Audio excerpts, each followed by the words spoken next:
ಓಂ ಶ್ರೀ ಗುರು ಬಸವಲಿಂಗಾಯ ನಮಃ. ಶ್ರೀ ಬಸವ ಟಿವಿಯ ಸಮಸ್ತ ಸಹೃದಯ ವೀಕ್ಷಕ ಬಂಧುಗಳಿಗೆ ಶರಣು ಶರಣಾರ್ಥಿ. ವರಗುರು ಶರಣರ ಚಟುವಟಿಕೆಗಳ ಲವಲವಿಕೆಯ ನವಚೇತನವ ನೀಯುವ ವಾಚಸ್ಪತಿಗಳ ವಾಗ್ಜಾಲ ಮಣಿಮಾಲೆ ಕಾರ್ಯಕ್ರಮವಾದಂಥ ವಚನವಾಣಿ ಕಾರ್ಯಕ್ರಮಕ್ಕೆ ತಮ್ಮೆಲ್ಲರಿಗೂ ಆತ್ಮೀಯವಾದಂಥ ಸ್ವಾಗತ ಸುಸ್ವಾಗತ. ಪ್ರಿಯ ವೀಕ್ಷಕರೇ, ನಮ್ಮ ವಚನವಾಣಿ ಕಾರ್ಯಕ್ರಮದ ಮುಖೇನ ಸಾಕಷ್ಟು ವಚನಗಳನ್ನು ಕೇಳ್ತಾ ಇದ್ದೀರಾ. ಅವುಗಳ ಅರ್ಥವನ್ನು ನಮ್ಮ ಜೀವನಕ್ಕೆ ಅಳವಡಿಸಿಕೊಳ್ತಾ ಸುಸ್ಥಿರತೆಯತ್ತ ನಾವೆಲ್ಲರೂ ಸಾಗ್ತಾ ಇದ್ದೀವಿ ಅಂತ ಪರಿಭಾವಿಸ್ತಾ ಇಂದಿನ ಈ ಸಂಚಿಕೆಯನ್ನು ಆರಂಭಿಸೋಣ. ಬನ್ನಿ, ಸಂಚಿಕೆಯ ಮೊದಲ ವಚನ ಯಾವುದು ಅಂತ ನೋಡೋಣ. ನಯನೇಂದ್ರಿಯಂಗಳು ಮುಟ್ಟದೆ, ಶ್ರೋತ್ರೇಂದ್ರಿಯಂಗಳು ಮುಟ್ಟದೆ, ಘ್ರಾಣೇಂದ್ರಿಯಂಗಳು ಮುಟ್ಟದೆ, ಜಿಹ್ವೇಂದ್ರಿಯಂಗಳು ಮುಟ್ಟದೆ, ತ್ವಗೀಂದ್ರಿಯಂಗಳು ಮುಟ್ಟದೆ, ಇಂತು ಇಂದ್ರಿಯಂಗಳ ಹಲವ ಹರಿಯದೆ, ಇವು ಈಶನ ಮುಖವೆಂದಿರ್ಪಿಸ. ಎಲೆ ಅಯ್ಯ, ನಿನಗೆ ಗುರುಕರುಣವಾದ ಬಳಿಕ ಸರ್ವಾಂಗ ಲಿಂಗಾಂಗವೆಂದರ್ಪಿಸಿ ಕಪಿಲ ಸಿದ್ಧ ಮಲ್ಲಿಕಾರ್ಜುನಯ್ಯನೆಂಬ ನಿತ್ಯವ ಕೂಡ ಅಯ್ಯ. ಸಿದ್ಧರಾಮೇಶ್ವರರು ಬರೆದಿರುವಂಥ ಈ ವಚನದ ಅರ್ಥವನ್ನು ನೋಡೋಣ.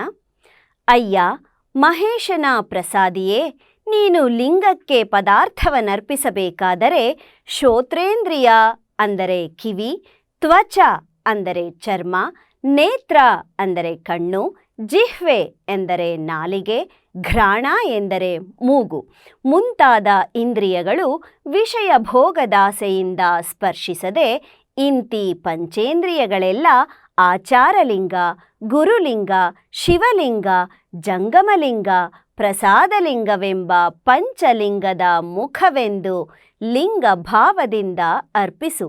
ನಿನಗೆ ಸದ್ಗುರು ಕರುಣೆಯಾಗಿ ಮಲತ್ರಯ ನಷ್ಟವಾಗಿ ಲಿಂಗಾಂಗ ಸಂಬಂಧ ಅಳವಟ್ಟ ಬಳಿಕ ಸರ್ವಾಂಗವೂ ಲಿಂಗವಾಯಿತು. ನಿನ್ನಂಗವೆಲ್ಲ ಲಿಂಗಾಂಗ, ಇಂದ್ರಿಯಗಳೆಲ್ಲ ಲಿಂಗೇಂದ್ರಿಯಗಳೆಂದು ಶಬ್ದಾದಿ ಪದಾರ್ಥವನ್ನು ಲಿಂಗಕ್ಕರ್ಪಿಸಿ ಎಂದೆಂದೂ ಅಳಿವಿಲ್ಲದ ನಿತ್ಯ ನಿಜಲಿಂಗದಲ್ಲಿ ಸಮರಸವಾಗೂ ಎಂಬುದೇ ಈ ವಚನದ ತತ್ವಾನುಭವವಾಗಿದೆ. ಮುಂದಿನ ವಚನ. ಶಿಶು ತಾಯ ಮರೆವುದೇ ಅಯ್ಯ, ಪಶು ಕರುವ ಮರೆವುದೇ ಅಯ್ಯ, ಅಂಗನೆ ರಮಣನ ಮರೆವಳೇ ಅಯ್ಯ, ಗುಡುಗನಾಡುವನು ಗೊತ್ತೇ ಮರೆವೆನೇ ಅಯ್ಯ, ಲಿಂಗ ಸಾವಧಾನಿಯಾದಾತ ಲಿಂಗದ ನೆನಹ ಮರೆವೆನೇ ಅಯ್ಯ. ಮಹಾಲಿಂಗ ಗುರು ಶಿವಸಿದ್ಧೇಶ್ವರ ಪ್ರಭುವೆ. ಸಿದ್ಧಲಿಂಗೇಶ್ವರರು ಬರೆದಿರುವಂಥ ಈ ವಚನದ ಅರ್ಥವನ್ನು ನೋಡೋಣ. ಸಣ್ಣ ಮಗು ಮಮತೆಯ ಮಾತೆಯನ್ನು ಮರೆಯುವುದೇ? ಪತಿವ್ರತ ಸತಿ ತನ್ನ ಪ್ರೀತಿಯ ಪತಿಯನ್ನು ಮರೆಯುವಳೆ? ಚೆಂಡಿನಾಟವನಾಡುವವನು ತನ್ನತ್ತ ಬರುವ ಚೆಂಡಿನ ಗುರಿಯನ್ನು ಮರೆಯುವನೇ? ಅದರಂತೆ ಲಿಂಗನಿಷ್ಠೆಯಲ್ಲಿ ಅತ್ತಿತ್ತ ವಿಚಲಿತವಾಗಿತ್ತೆಂದು ಜಾಗ್ರತೆಯಿಂದ ಸಾವಧಾನ ಭಕ್ತಿಯ ಪ್ರಸಾದಿ ಮನದಲ್ಲಿ ಏಕಾಗ್ರತೆಯಿಂದ ಧ್ಯಾನಿಸುವ ಲಿಂಗ ಧ್ಯಾನವ ಮರೆಯುವನೇ? ಮರೆಯಲಾರನು ಎಂಬುದೇ ಈ ವಚನದ ತತ್ವಾನುಭವ. ಮುಂದಿನ ವಚನ. ಕೈ ಮರೆದು ಕಾದುವ ಕಾಳಗವದೇನೋ, ಮೈ ಮರೆದು ಮಾಡುವ ಮಾಟವದೇನೋ, ಬಾಯಿ ಮರೆದು ಉಂಬ ಊಟವದೇನೋ, ಸನ್ಮಾನ ಸಾವಧಾನ ಸನ್ನಹಿತವಲ್ಲದ ಲಿಂಗ ಸಂಧಾನ ಜನ್ಮದ ಮೃತ್ಯು ನೋಡ. ಸಂಕಲ್ಪ ವಿಕಲ್ಪವಿಲ್ಲದೆ ಮನ ಲಿಂಗ ಸಾಹಿತ್ಯವಾದಡೆ ಅರ್ಪಿತ, ಅದು ಪ್ರಸಾದ ನೋಡ. ಮಹಾಲಿಂಗ ಗುರು ಶಿವಸಿದ್ಧೇಶ್ವರ ಪ್ರಭುವೆ. ಸಿದ್ಧಲಿಂಗೇಶ್ವರರು ಬರೆದಿರುವಂಥ ಈ ವಚನದ ಅರ್ಥ. ಯುದ್ಧ ಭೂಮಿಯಲ್ಲಿ ಹೋರಾಡುವಾಗ ಖಡ್ಗ ಹಿಡಿದು ಕೈಯ ಗುರಿ ತಪ್ಪಿ ಕಾದುವುದೊಂದು ಕಾಳಗವೇ? ಮಾಡುವ ಮಾಟದಲ್ಲಿ ಮರವೆಯಿಂದ ಮನಬಂದಂತೆ ಮಾಡಿದರೆ ಅದೊಂದು ಮಾಡುವ ಯೋಗ್ಯ ಮಾಟವೇ? ಅನ್ನವನ್ನುಣ್ಣುವಾಗ ಮುಖ್ಯವಾದ ಬಾಯಿಯನ್ನೇ ಮರೆತು ಉಣ್ಣುವುದೊಂದು ಊಟವೇ? ಅದರಂತೆಯೇ ಲಿಂಗದಲ್ಲಿ ಆದರದ ನಿಷ್ಠೆ, ನಿಷ್ಠೆಯಲ್ಲಿ ಅಚಲವಾದ ಎಚ್ಚರಿಕೆಗಳು ಒಂದನ್ನೊಂದು ಒಡವರೆಯದಿದ್ದರೆ ಅಂತಹ ವಿಚಲಿತ ಲಿಂಗಾಂಗದ ಕೂಡುವಿಕೆ ಲಿಂಗಾಂಗ ಸಮರಸಕ್ಕೆ ವಿನಾಶಕಾರಿ. ಮೃತ್ಯುವು ಲಿಂಗಾಂಗ ಸಮರಸದಲ್ಲಿ ಆದೀತೋ ಹೋದೀತೋ ಅಹುದೋ ಅಲ್ಲವೋ ಎಂಬ ಸಂಕಲ್ಪ ವಿಕಲ್ಪವೆಂಬ ಹೊಯ್ದಾಟವಿಲ್ಲದೆ ಮನವು ಏಕಚಿತ್ತದಿಂದ ಲಿಂಗಧ್ಯಾನದಲ್ಲಿ ನೆಲೆ ನಿಂತರೆ ಅದೇ ಲಿಂಗಕ್ಕೆ ಅರ್ಪಿತವಾದ ಅವಸ್ಥೆ. ಅಂತ ಅರ್ಪಿತವೇ ಪ್ರಸಾದ ಎಂಬುದು ಈ ವಚನದ ತತ್ವಾನುಭವವಾಗಿದೆ. ಬನ್ನಿ ಮುಂದಿನ ವಚನ ಯಾವುದು ಅಂತ ನೋಡೋಣ. ಎನ್ನ ಕಾಯ ಕಾಮಾರಿಯಲ್ಲಿ ಸಾವಧಾನವಾಯಿತ್ತಾಗಿ ಕಾಯವೆನಗಿಲ್ಲ ನೋಡ. ಎನ್ನ ಮನ ಮಾಹೇಶ್ವರನಲ್ಲಿ ಸಾವಧಾನವಾಯಿತ್ತಾಗಿ ಮಾಯಾ ಪ್ರಪಂಚು ಹೆರೆದೆಗೆ ದೋಡಿತ್ತು ನೋಡ. ಎನ್ನ ಪ್ರಾಣ ಪರಮೇಶ್ವರನಲ್ಲಿ ಸಾವಧಾನವಾಯಿತ್ತಾಗಿ ಪ್ರಾಣಾದಿ ವಾಯುಗಳ ಪ್ರಪಂಚಿನ ಗಮನಾಗಮನ ನಾಸ್ತಿಯಾಯಿತ್ತು ನೋಡ. ಎನ್ನ ಭಾವ ಭವಹರನಲ್ಲಿ ಸಾವಧಾನವಾಯಿತ್ತಾಗಿ ಭಾವ ಭಾವ ಭ್ರಮೆಗಳು ಅಳಿದು ಹೋದವು ನೋಡ. ಭಾವ ನಿರ್ಭಾವವಾಗಿ ಬ್ರಹ್ಮವ ಮುಟ್ಟಿತ್ತಾಗಿ ನಿನ್ನಯ ಪ್ರಸಾದ ಎನ್ನನ್ನೊಳಕೊಂಡಿತ್ತು ನೋಡ. ಮಹಾಲಿಂಗಗುರು ಶಿವಸಿದ್ಧೇಶ್ವರ ಪ್ರಭುವೆ. ಸಿದ್ಧಲಿಂಗೇಶ್ವರರು ಬರೆದಿರುವಂಥ ಈ ವಚನದ ಅರ್ಥವನ್ನು ನೋಡೋಣ. ಎನ್ನ ತನುವು ಶುದ್ಧವಾಗಿ ವಿಷಯ ಭೋಗದತ್ತ ವಿಕಾರಗೊಳಿಸುವ ಕಾಮವನ್ನು ವಿನಾಶಗೊಳಿಸುವ ಶಿವನಲ್ಲಿ ಅಚಲವಾಗಿ ನಿಂತು ಸತ್ಕ್ರಿಯಾ ಸಂಪನ್ನನಾಗಿರುವುದರಿಂದ ಎನ್ನ ಕಾಯವು ಲಿಂಗಕಾಯವಾಗಿ ಎನಗೆ ಕಾಯವೆಂಬುದಿಲ್ಲ. ಎನ್ನ ಮನವು ಮನದೊಡೆಯನಾದ ಮಾಹೇಶ್ವರನ ಧ್ಯಾನದಲ್ಲಿ ಅಚಲವಾಗಿ ನೆಲೆ ನಿಂತ ಕಾರಣ ಎನ್ನ ಸುತ್ತಿದ ಮರವೆಯ ಮಾಯಾ ಪ್ರಪಂಚವು ಹಿಮ್ಮೆಟ್ಟಿ ಕಾಲ್ದೆಗೆದು ಪಲಾಯನವಾಯಿತು. ಎನ್ನ ಪ್ರಾಣವು ದೇವಾಧಿದೇವನಾದ ಪರಮೇಶ್ವರನಲ್ಲಿ ಅಚಲವಾಗಿದ್ದ ಕಾರಣ ಪ್ರಾಣ ಅಪಾನ ಉದಾನ ವ್ಯಾನ ಸಮಾನವೆಂಬ ಪಂಚಪ್ರಾಣವಾಯುಗಳ ವಿಷಯ ಪ್ರಪಂಚದ ಸಂಚಲತೆಯಳಿದು ವಿನಾಶವಾಯಿತು. ಎನ್ನ ಭಾವವು ಭವಬದ್ಧ ಜೀವಿಗಳ ಭವಬಂಧನವನಳಿಸುವ ಮಹಾದೇವನಲ್ಲಿ ಅಚಲವಾಗಿ ನಿಂತ ಕಾರಣ ಜಾತಿ ವರ್ಣಾಶ್ರಮ ಕುಲ ಗೋತ್ರಗಳೆಂಬ ಷಡ್ಭ್ರಮೆಗಳು ಮತ್ತು ಭಾವದ ಭವ ಭೋಗ ವಸ್ತುಗಳ ಬಯಕೆ ಅಳಿದು ನಷ್ಟವಾದವು. ಭಾವವೇ ಮುಂದೆ ನಿರ್ಭಾವವಾಗಿ ಭಾವಾತೀತವೆನಿಸುವ ಪರಬ್ರಹ್ಮ ವಸ್ತುವನ್ನು ತಲುಪಿದ್ದರಿಂದ ನಿನ್ನಯ ನಿಜ ಪ್ರಸಾದವು ಎನ್ನನ್ನು ತನ್ನೊಳಗೆ ಬೇರಿಲ್ಲದೆ ಬೆರೆಸಿಕೊಂಡಿತ್ತು ಎಂಬುದೇ ಈ ವಚನದ ತತ್ವಾನುಭವವಾಗಿದೆ. ಮುಂದಿನ ವಚನ. ತನುವ ಮುಟ್ಟಿಹ ಮನ ಮನವ ಮುಟ್ಟಿಹ ತನು ತನು ಮನವ ಮುಟ್ಟಿಹ ಸರ್ವಕರಣಂಗಳ ನೋಡ. ಕಾಯದ ಕರಣಂಗಳ ಮುಟ್ಟಿಹ ಜೀವನ ನೋಡ. ಕಾಯ ಜೀವ ಕರಣಂಗಳ ಶುದ್ಧ ಪರಮಾತ್ಮ ಲಿಂಗದಲ್ಲಿ ಮುಟ್ಟಿಸಬಲ್ಲಡೆ ಅದೇ ಅರ್ಪಿತ, ಅದೇ ಪ್ರಸಾದ ನೋಡ. ಆ ಪ್ರಸಾದಿ ಎಂದೂ ಪ್ರಳಯ ವಿರಹಿತ ನೋಡ. ಮಹಾಲಿಂಗಗುರು ಶಿವಸಿದ್ಧೇಶ್ವರ ಪ್ರಭುವೆ. ಸಿದ್ಧಲಿಂಗೇಶ್ವರರು ಬರೆದಿರುವಂಥ ಈ ವಚನದ ಅರ್ಥ. ಪ್ರಸಾದಿಯ ಶುದ್ಧ ನಿಜ ನಿಲುವಿನಲ್ಲಿ ಶುದ್ಧ ಸತ್ಕ್ರಿಯಾ ಸಂಪನ್ನನಾದ ತನುವಿನಲ್ಲಿ ಬೆರೆದ ಅರಿವಿನ ಪ್ರಸಿದ್ಧ ಮನ ಮತ್ತು ಆ ಅರಿವಿನ ಪ್ರಸಿದ್ಧ ಮನದಲ್ಲಿ ಬೆರೆದ ಶುದ್ಧ ಸತ್ಕ್ರಿಯಾ ಸಂಪನ್ನವಾದ ತನುವು. ಇಂತಿ ಶುದ್ಧ ಪ್ರಸಿದ್ಧ ತನು ಮನವನಪ್ಪಿ ಆಲಂಗಿಸಿದ ಸರ್ವಶುದ್ಧವಾದ ಸಕಲ ಕರಣೇಂದ್ರಿಯಗಳ ಶಿವ ಸಂಭ್ರಮವ ನೋಡಿರಿ. ತೆರನಾಗಿ ಕಾಯ ಜೀವ ಕರಣೇಂದ್ರಿಯಗಳೆಲ್ಲವನ್ನೂ ಒಗ್ಗೂಡಿಸಿ ಸಕಲಾತ್ಮರಿಗೆ ಮೂಲವಾದ ಶುದ್ಧ ಪರಮಾತ್ಮನೆಂಬ ಲಿಂಗದಲ್ಲಿ ಸಮರ್ಪಿಸಿದರೆ ಅದೇ ನಿಜವಾದ ಅರ್ಪಿತವು. ಈ ತೆರನಾಗಿ ಅರ್ಪಿತವಾದ ಬದುಕೆಲ್ಲವೂ ಪ್ರಸಾದಮಯವು. ಅಂಥ ನಿಜ ಪ್ರಸಾದಿಯು ತಾನೇ ಲಿಂಗಾರ್ಪಿತವಾದುದರಿಂದ ಅವನು ಎಂದೆಂದೂ ಸಾವು ಕೇಡಿಲ್ಲದ ಪ್ರಳಯ ವಿರಹಿತನೂ ಎಂಬುದೇ ಈ ವಚನದ ತತ್ವಾನುಭವವಾಗಿದೆ. ಮುಂದಿನ ವಚನ. ಕಾಯಲಿಂಗಾರ್ಪಿತವಾದ ಬಳಿಕ ಕರ್ಮತ್ರಯಗಳು ಇರಲಾಗದು ನೋಡ. ಜೀವಲಿಂಗಾರ್ಪಿತವಾದ ಬಳಿಕ ಸಂಸಾರ ವ್ಯಾಪಿಯ ಹಂತ ಜೀವಗುಣವಿರಲಾಗದು. ಇದು ಅರ್ಪಿತವಲ್ಲ ನೋಡ. ಕರಣಗಳು ಲಿಂಗಾರ್ಪಿತವಾದ ಬಳಿಕ ಆ ಕರಣಗಳೆಲ್ಲವೂ ಲಿಂಗ ಕಿರಣಗಳಾಗಿ ಆ ಲಿಂಗ ಕಿರಣವೇ ಹರಣವಾಗಿರಬೇಕು ನೋಡ. ಕಾಯದ ಜೀವದ ಕರಣದ ಗುಣವ ಕಳೆಯದೆ ಲಿಂಗಾರ್ಪಿತ ಪ್ರಸಾದಿಗಳೆಂಬ ಪ್ರಪಂಚಿಗಳ ಮೆಚ್ಚನು ಕಾಣ.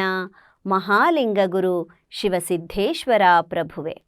ಸಿದ್ಧಲಿಂಗೇಶ್ವರರು ಬರೆದಿರುವಂಥ ಈ ವಚನದ ಅರ್ಥ: ಕಾಯವು ತನ್ನ ಕಾಯ ಗುಣವಳಿದು ಲಿಂಗಕ್ಕೆ ಅರ್ಪಿತವಾದ ನಂತರ ಸಂಚಿತ ಪ್ರಾರಬ್ಧ ಆಗಾಮಿ ಎಂಬ ಕಾಡುವ ಕರ್ಮತ್ರಯಗಳು ಇರಕೂಡದು.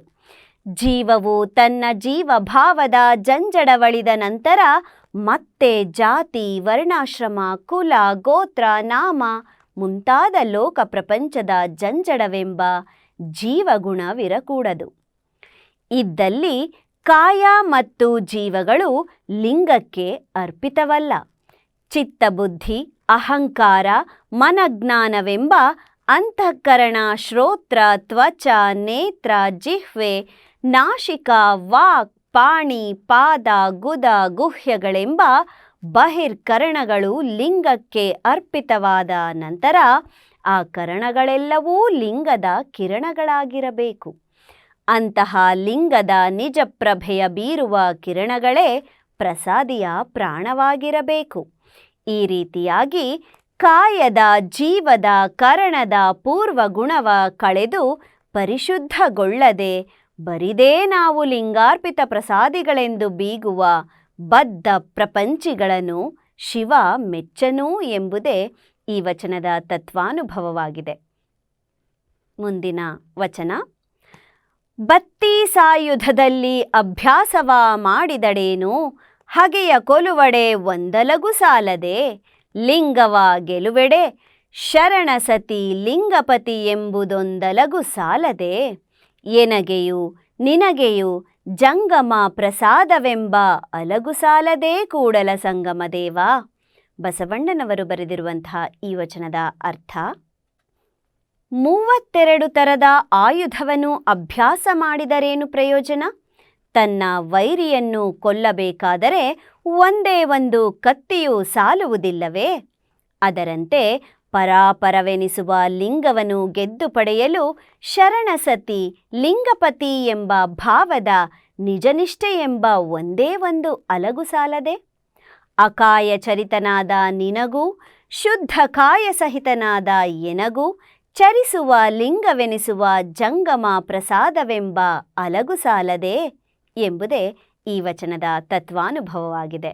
ಮುಂದಿನ ವಚನ: ತನುವ ಬೇಡಿದಡೀವೆ, ಮನವ ಬೇಡಿದಡೀವೆ, ಧನವ ಬೇಡಿದಡೀವೆ, ಬೇಡು ಬೇಡಲೇ ಹಂದೆ, ಕಣ್ಣ ಬೇಡಿದಡೀವೆ, ತಲೆಯ ಬೇಡಿದಡೀವೆ, ಕೂಡಲ ಸಂಗಮ ದೇವ ನಿಮಗಿತ್ತು ಶುದ್ಧವಾಗಿಪ್ಪೆ ನಿಮ್ಮ ಪುರಾತರ ಮನೆಯಲ್ಲಿ. ಬಸವಣ್ಣನವರ ಈ ವಚನದ ಅರ್ಥ: ಓ ಪರಶಿವನೇ, ನೀನು ಗುರುರೂಪಾಗಿ ಬಂದು ತನುವ ಬೇಡಿದರೂ ನಾನಿಲ್ಲದ ಭಾವದಿಂದ ನೀಡುವೆನು. ಲಿಂಗವಾಗಿ ಬಂದು ಮನವ ಬೇಡಿದರೂ ನಾನಿಲ್ಲದ ಭಾವದಿಂದ ನೀಡುವೆನು. ಜಂಗಮವಾಗಿ ಬಂದು ಧನವ ಬೇಡಿದರೂ ನಾನಿಲ್ಲದ ಭಾವದಿಂದ ನೀಡುವೆನು. ಆದ್ದರಿಂದ ಬೇಡು ಬೇಡಯ್ಯ ಅಂಜುಬುರುಕನೇ.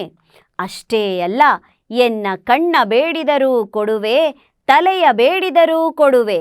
ಶಿವ ಶಿವ ಮಹಾಘನ ದೇವನೇ, ಎನ್ನ ಸರ್ವಸ್ವವನ್ನಾದರೂ ನಿಮಗರ್ಪಿಸಿ ಶುದ್ಧನಾಗಿ ನಿಮ್ಮ ಶರಣರ ಮಹಾಮನೆಯಲ್ಲಿ ಭೃತ್ಯನಾಗಿರುವೆನು ಎಂಬುದೇ ಈ ವಚನದ ತತ್ವಾನುಭವ. ಮುಂದಿನ ವಚನ ನೋಡೋಣ.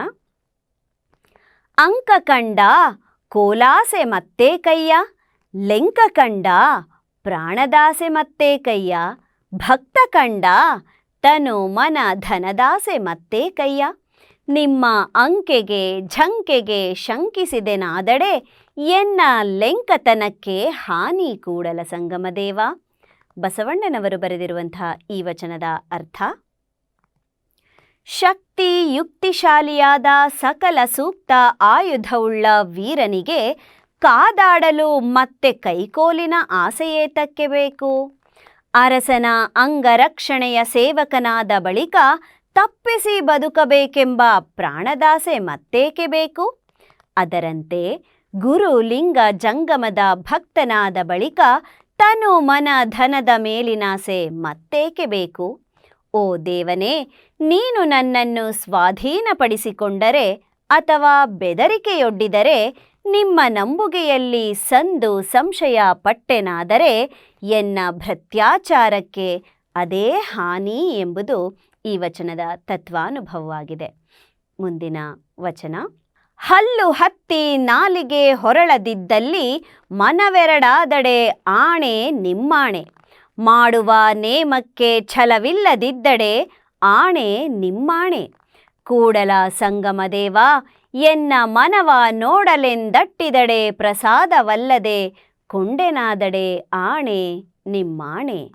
ಬಸವಣ್ಣನವರು ಬರೆದಿರುವಂಥ ಈ ವಚನದ ಅರ್ಥವನ್ನು ನೋಡೋಣ.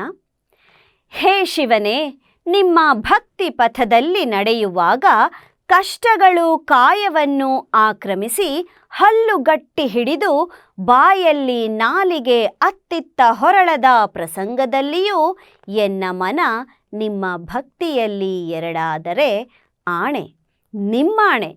ಗುರುಲಿಂಗ ಜಂಗಮಕ್ಕೆ ತನು ಮನ ಧನವ ಸಮರ್ಪಿಸುವ ನೇಮ ಮಾಡುವಾಗ ಕಷ್ಟಗಳು ಬಂದೊದಗಿದರೂ ಮಾಡಿಯೇ ತೀರುವೆನು ಎಂಬ ಛಲದಲ್ಲಿ ಮನದಲ್ಲಿಲ್ಲದಿದ್ದರೆ ಆಣೆ ನಿಮ್ಮಾಣೆ. ಮನದೊಡೆಯ ಮಹಾಘನ ದೇವನು ಎನ್ನ ಮನವ ಪರೀಕ್ಷಿಸಲು ಆಗು ಹೋಗುಗಳನ್ನು ಶಿವಪ್ರಸಾದವೆಂದು ಸ್ವೀಕರಿಸದಿದ್ದರೆ ಆಣೆ ನಿಮ್ಮಾಣೆ ಎಂಬುದೇ ಈ ವಚನದ ತತ್ವಾನುಭವವಾಗಿದೆ. ಮುಂದಿನ ವಚನ: ಪ್ರಸಾದಿಗೆ ಪರದ್ರವ್ಯದ ಪ್ರೇಮ ಉಂಟೆ? ಪ್ರಸಾದಿಗೆ ಪರಸ್ತ್ರೀಯರ ಮೋಹ ಉಂಟೆ? ಪ್ರಸಾದಿಗೆ ಮಾತಾ ಪಿತಾ ಸತಿ ಸುತರ ಮಮಕಾರ ಉಂಟೆ? ಒಬ್ಬರಿಗೆ ಉಂಟು, ಒಬ್ಬರಿಗೆ ಇಲ್ಲ. ಈ ಭೇದವ ನಿಮ್ಮ ಶರಣರೇ ಬಲ್ಲರು. ಕಾಡಿನೊಳಗಾದ ಶಂಕರ ಪ್ರಿಯ ಚನ್ನ ಕದಂಬಲಿಂಗ ನಿರ್ಮಾಯ ಪ್ರಭುವೆ. ಕಾಡ ಸಿದ್ದೇಶ್ವರರು ಬರೆದಿರುವಂಥ ಈ ವಚನದ ಅರ್ಥವನ್ನು ನೋಡೋಣ.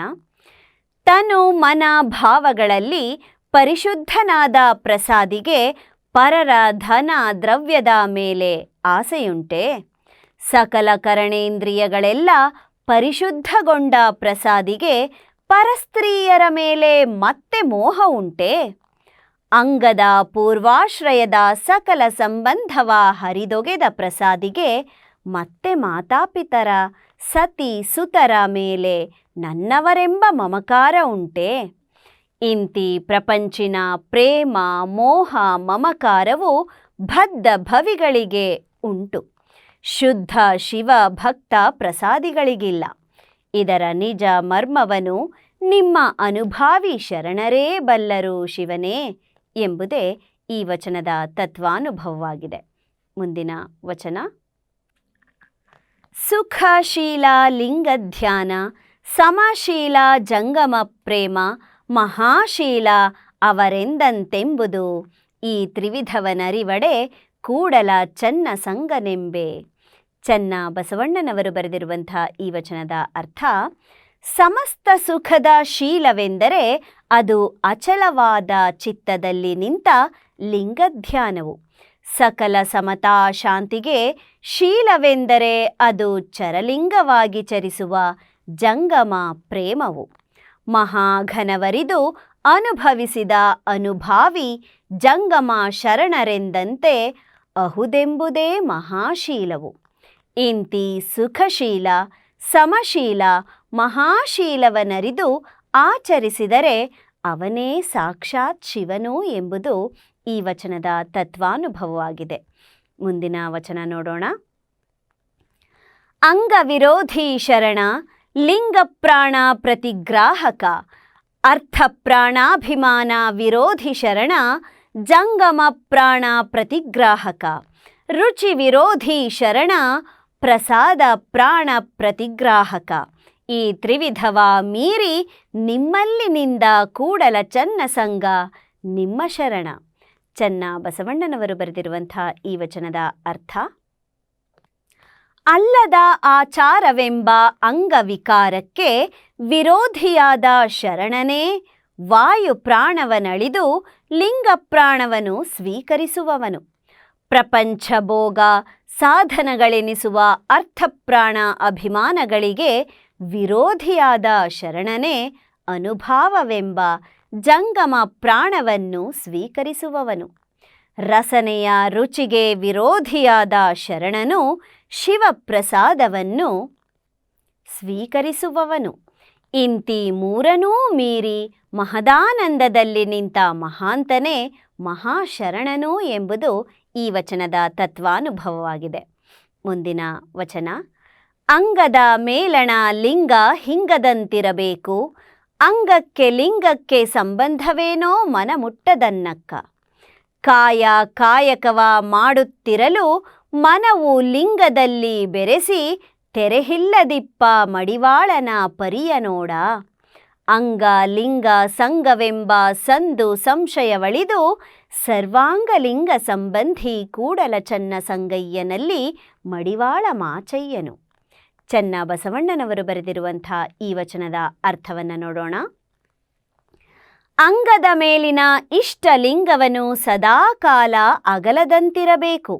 ಆದರೆ ಮನವು ಇಷ್ಟಲಿಂಗದಲ್ಲಿ ನಿಷ್ಠೆಯಿಂದ ಏಕವಾಗಿ ಬೆರೆಯದಿದ್ದರೆ ಅಂಗಕ್ಕೂ ಲಿಂಗಕ್ಕೂ ಸಂಬಂಧವೇನು? ಸ್ಥೂಲಕಾಯವು ಕಾಯಕ ಮಾಡುತ್ತಿರುವಾಗಲೂ ಮನವು ನಿಷ್ಠೆಯಿಂದ ಲಿಂಗದಲ್ಲಿ ಬೆರೆಸಿ ಭಿನ್ನತೆಗೆ ಅವಕಾಶವಿಲ್ಲದಂತಿರಬೇಕು. ಮಹಾಮಹಿಮ ಮಡಿವಾಳ ಮಾಚಿದೇವನ ಲಿಂಗಾಂಗ ಸಂಬಂಧದ ಪರಿಯು ಎಂತಹ ಅದ್ಭುತವಾಗಿದೆ ಎಂಬುದನ್ನು ಲಿಂಗಭಕ್ತರೆಲ್ಲ ನೋಡಿರಿ. ಇದು ಅಂಗ, ಇದು ಲಿಂಗ, ಇದು ಅವೆರಡನ್ನೂ ಒಂದುಗೂಡಿಸುವ ಸಂಗ ಎಂಬ ಬಿರುಕಿನ ಭಿನ್ನ ಭಾವದ ಸಂದು ಸಂಶಯವಳಿದು ಸರ್ವಾಂಗ ಲಿಂಗ ಸಂಬಂಧವಾದ ಮಹಾಮಹಿಮ ಮಡಿವಾಳ ಮಾಚಿದೇವನು ಎಂಬುದೇ ಈ ವಚನದ ತತ್ವಾನುಭವವಾಗಿದೆ. ಮುಂದಿನ ವಚನ. ಎಂತು ಜೀವಿಸಬಹುದು ಗುರು ಪ್ರಾಣಿಗೆ ಗುರು ಓಸರಿಸಿದಡೆ?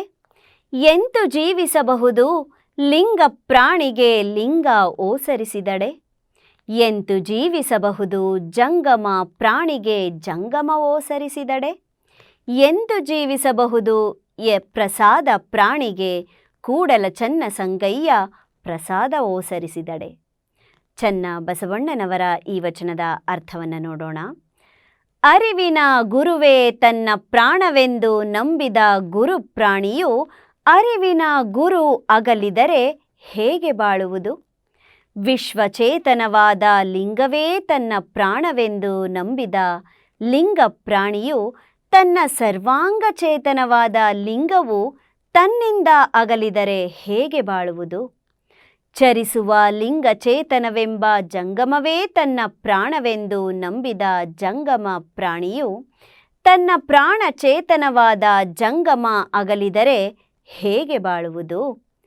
ಪರಶಿವ ಸ್ವರೂಪವಾದ ಪ್ರಸಾದವೇ ಪ್ರಾಣವೆಂದು ನಂಬಿದ ಪ್ರಸಾದ ಪ್ರಾಣಿಯು ತನ್ನ ಪ್ರಾಣ ಚೇತನವಾದ ಪ್ರಸಾದವು ತನ್ನಿಂದಗಲಿದರೆ ಹೇಗೆ ಬಾಳುವುದು? ಅಸಾಧ್ಯ, ಇದೆಲ್ಲವೂ ಅಸಾಧ್ಯ ಎಂಬುದೇ ಈ ವಚನದ ತತ್ವಾನುಭವವಾಗಿದೆ. ಮುಂದಿನ ವಚನ. ಎನ್ನ ಮನೆ ಎಂಬವಂಗೆ ಬ್ರಹ್ಮ ನಿಕ್ಕಿದ ಕೋಳವಾಯಿತ್ತು, ಎನ್ನ ಸ್ತ್ರೀ ಎಂಬವಂಗೆ ವಿಷ್ಣುವಿಕ್ಕಿದ್ದ ಸಂಕಲೆ ಹೂಡಿತ್ತು, ಎನ್ನ ಧನ ಎಂಬವಂಗೆ ರುದ್ರನಿಕ್ಕಿದ ಆಸೆ ರೋಷದ ಜಿಂಜಿರ ಹೂಡಿತ್ತು, ಎನ್ನ ಕುಲವೆಂಬವಂಗೆ ಈಶ್ವರನಿಕ್ಕಿದ್ದ ಸೆರೆ ಸಾಲೆಯೇ ಬಂಧಿಕಾನದೊಳು ಬಿದ್ದ ನೋಡ. ಇಂತು ಕೊರಳುದ್ದಕ್ಕೆ ಹೂಳಿಸಿಕೊಂಡು ಮುಗಿಲುದ್ದಕ್ಕೆ ಹಾರಿ ನಾನು ಭಕ್ತ ನಾನು ಮಹೇಶ್ವರನೆಂಬ ನುಡಿಗೆ ನಾಚರೂ ನೋಡ. ಆ ಭಕ್ತನ ಮಠಕ್ಕೆ ಜಂಗಮ ನಿರಂತರ ಬರುತ್ತಿರಲು ಆ ಬ್ರಹ್ಮನಿಕ್ಕಿದ ಕೋಳ ಕಡಿಯಿತ್ತು. ಆ ಭಕ್ತನ ಧನ ಜಂಗಮಕ್ಕೆ ನಿರಂತರ ನಿರುಪಾಧಿಯಲ್ಲಿ ಸಲ್ಲುತ್ತಿರಲು ಆ ರುದ್ರನಿಕ್ಕಿದ ಆಸೆ ರೋಷದ ಜಿಂಜಿರ ಕಡಿಯಿತ್ತು. ಆ ಭಕ್ತನು ಜಾತಿ ಸೂತಕವಳಿದು ಶಿವಭಕ್ತರ ಕುಲವ ವಿಚಾರಿಸದೆ ಶಿವಕುಲವೆಂದರಿದು ನಿರಂತರ ಬೆರೆಸಿಕೊಂಡಿರುತ್ತಿರಲು ಈಶ್ವರನಿಕ್ಕಿದ ಕುಲದ ಸೆರೆಸಾಲೆಯ ಬಂಧಿಕಾನದಿಂದ ಹೊರವಂಟ ನೋಡ. ಇಂತು ಇದ್ದು ಇಲ್ಲದ ಸಹಜರ ತೋರಿ ಬದುಕಿಸಯ್ಯ ಕೂಡಲ ಚನ್ನ ಸಂಗಮದೇವ. ಚನ್ನ ಬಸವಣ್ಣನವರು ಬರೆದಿರುವಂಥ ಈ ವಚನದ ಅರ್ಥವನ್ನು ನೋಡೋಣ. ಸಕಲ ವಿಶ್ವವೆಲ್ಲವೂ ಶಿವಸದನವೆಂಬುದನರಿಯದೆ ಮರವೆಯಿಂದ ಇದು ಎನ್ನ ಮನೆ ಎಂಬ ಮಮಕಾರನಿಗೆ ಅದು ಬ್ರಹ್ಮನು ಬಿಗಿದ ಬೇಡಿಯ ಬಂಧನವಾಗಿದೆ. ಸಕಲ ಸ್ತ್ರೀ ಕುಲವು ಶಿವಶಕ್ತಿಯ ಸಾಕಾರ ರೂಪವೆಂಬುದನರಿಯದೆ ಮರವೆಯ ಮಾಯಾಮೋಹ ಮುಸುಕಿ ಇದು ಎನ್ನ ಭೋಗ ವಸ್ತುವಾದ ಸ್ತ್ರೀ ಎಂಬ ಮೋಹಿಗೆ ಅದು ವಿಷ್ಣು ಬಿಗಿದ ಬೇಡಿಯ ಬಂಧನವಾಗಿದೆ. ಸೃಷ್ಟಿಯ ಸಕಲ ಸಂಪತ್ತೆಲ್ಲವೂ ಶಿವನ ಲೀಲಾವಸ್ತುಗಳೆಂಬುದನರಿಯದೆ ಇದು ಎನ್ನ ಧನ ಸಂಪತ್ತೆಂಬ ಲೋಭಿಗೆ ಅದು ರುದ್ರ ಬಿಗಿದ ಬೇಡಿಯ ಬಂಧನವಾಗಿದೆ.